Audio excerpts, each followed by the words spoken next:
ఎండాకాలంలో ఎక్కువ మట్టుకు దేశం మీది బాజుకు టూర్లకు పోతుంటారు.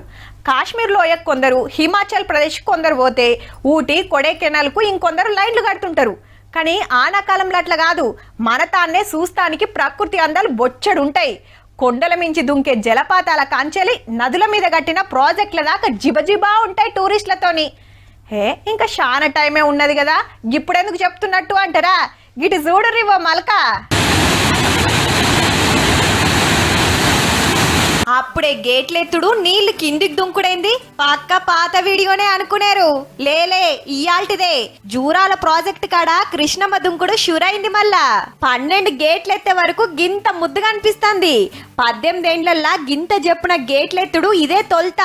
మీది బాజుకు మహారాష్ట్ర, కర్ణాటకల ఆనలు ఇయ్యరమైర దంచే వరకు కృష్ణా నదికి వరద పెరిగింది. 40 రోజుల కిందట ఈ ఒగ్గిట్లుండే జూరాల నీళ్లు మొత్తం గుంజి మైదానం అగబడుతుండే.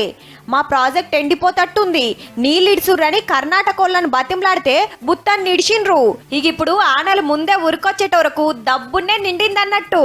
నీళ్ళని చూసి మహబూబ్ నగర్, గద్వాల, నాగర్ కర్నూలు, వనపర్తి, నారాయణపేట జిల్లాల రైతులు మస్తు సంబరపడతాండ్రు. ఈడికెళ్ళి సీదా వచ్చి శ్రీశైలం ప్రాజెక్టులో పడితే అది నిండంగానే కిందున్న మన నాగార్జున సాగర్లకు వస్తాయి. కృష్ణమ్మ రువ్వడి చూస్తాంటే ఈ 2 సుత జల్దిగానే నిండతట్టున్నాయుల్లా.